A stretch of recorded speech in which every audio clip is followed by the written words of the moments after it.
I'm going to try to keep this statement pretty short, but I need to say some things to Peggy Fehily and the rest of the WESPA board.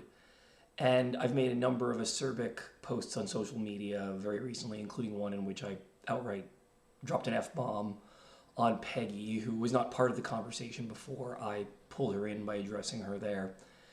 And I know that taken out of context, that could seem pretty harsh.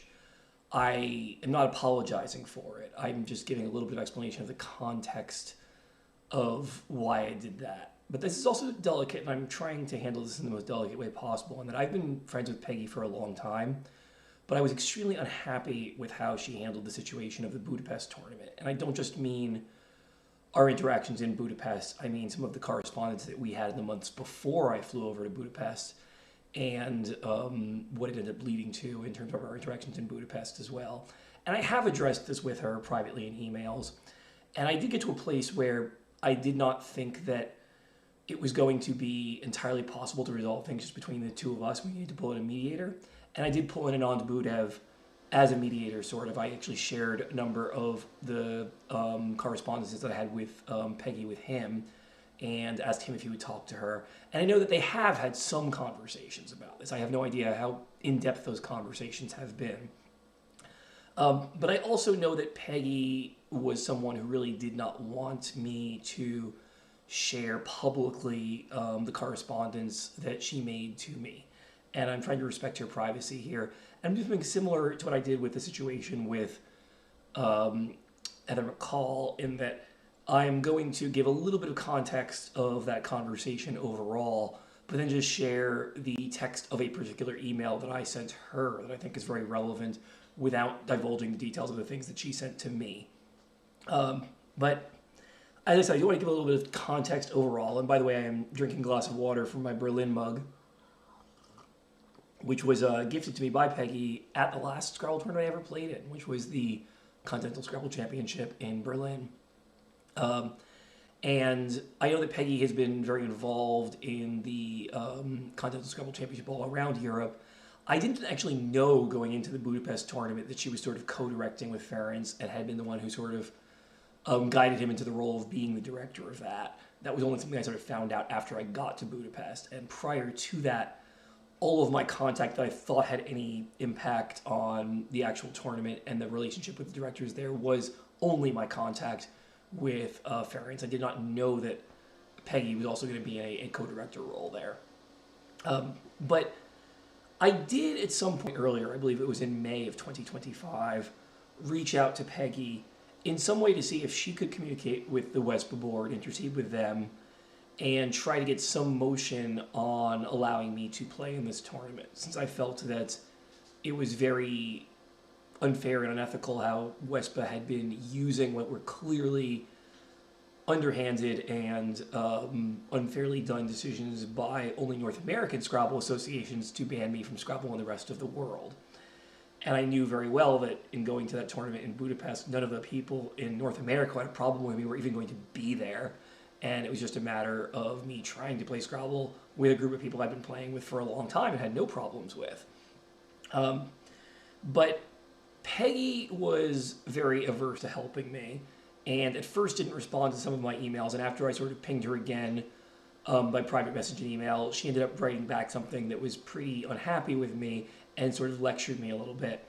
And the thing she was lecturing me about was ways in which I was condescending.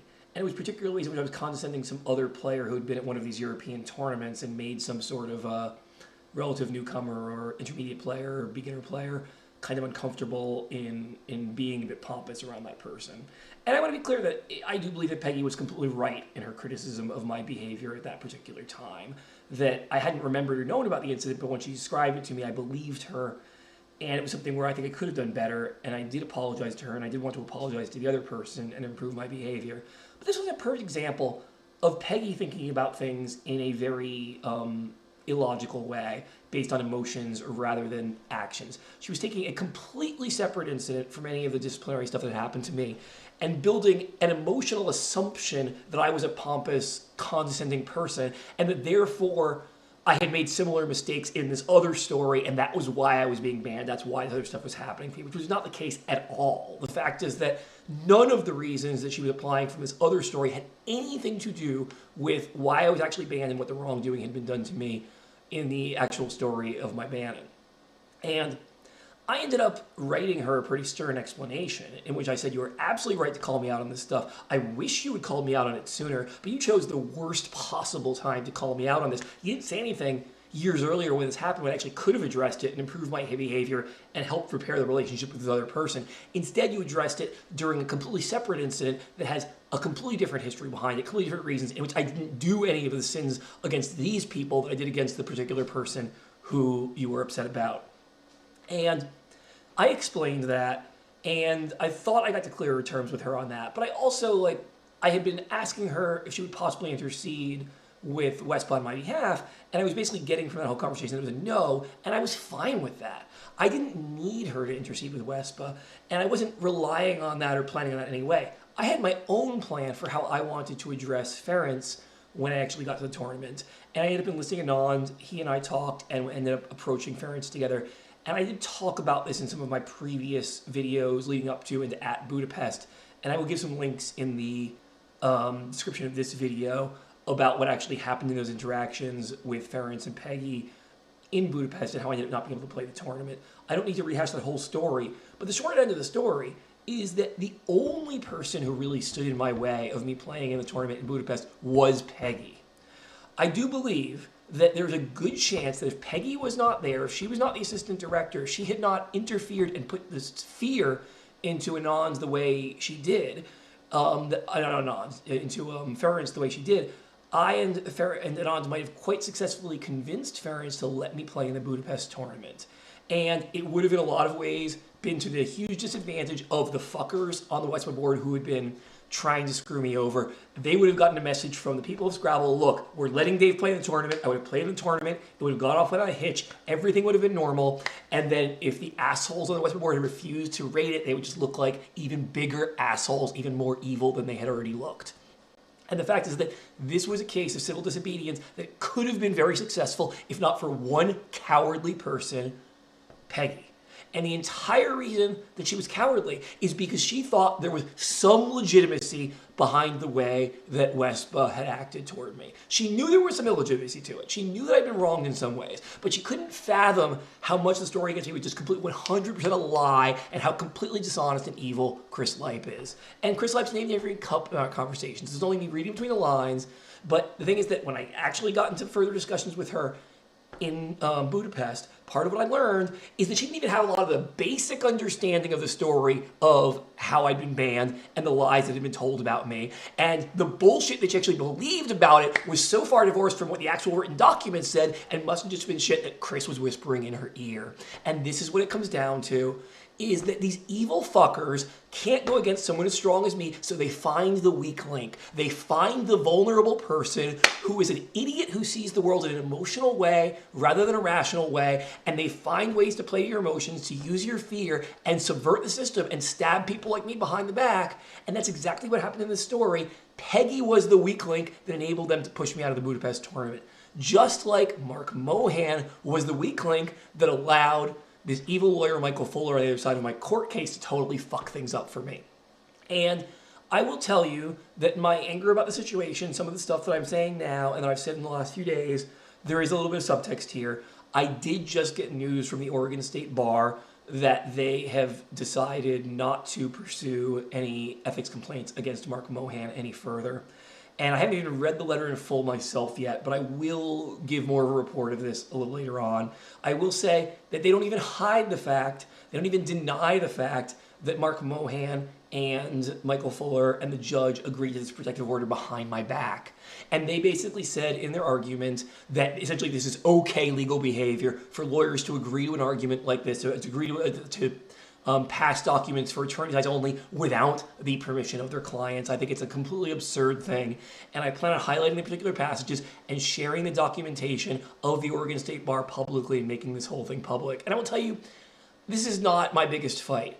I don't really care about it all that much. There are going to be other people who are actually more invested in fighting that situation with the Oregon State Bar and the Oregon State Judiciary in terms of making their process more fair. But what I simply want to do is be completely transparent about it, is to show the world exactly what the Oregon State Bar is doing, how they are approving extremely ridiculous, unethical behavior of lawyers. And that's what I want to do here too, is show the ways in which Peggy enabled really evil people to fuck me over harder. And it wasn't through any bad intent of hers. It was just through being a weak coward who was easily influenced by liars. And I am going to give this email, which was not actually at the time we had our agreement in May. It wasn't even when we had our to-do in Budapest. It was actually after I'd already gotten back from the Budapest tournament and had a few weeks to calm down and think about it, and sort of summed up the whole thing and copied Anand on the message. And you will also see that like a lot of what I talk about in this, things like the Myers-Briggs thinking, feeling stuff and other stuff like that, is actually stuff that I have already addressed in many other YouTube videos since then. And a lot of these ideas are familiar intentionally because I keep going back to these same ideas, and I was already thinking about these ideas in my head in terms of how to persuade people before I started making it all public, and I had already written this stuff out to Peggy a year ago in 2025. So I won't get into any more detail about it here. I will just give you a link to the document, but I ask you to read over this document, and I think it will explain a lot about my attitude about Peggy and how I was wronged in the Budapest situation, and how she enabled people because of her own weakness, because of her own susceptibility, her own manipulability, for the liars, for the unethical people to win. I will also say that this came at a point before Peggy was on the WESPA board. And I explicitly told her in this letter that I did not think she was fit for the WESPA board. But I also told her that she didn't owe me anything. She didn't have to help me anymore. But now the situation has changed. That is the one thing that I actually have to change and amend from this letter.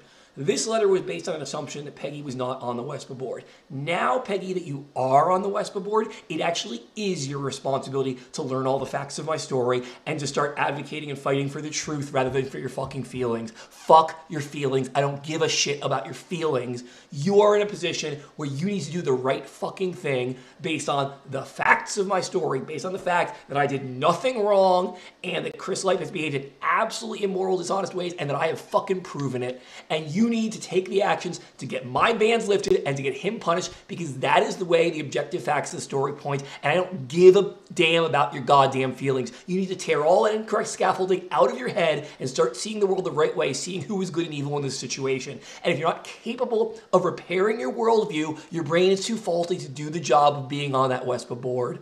I am done. Read the letter. The rest is there.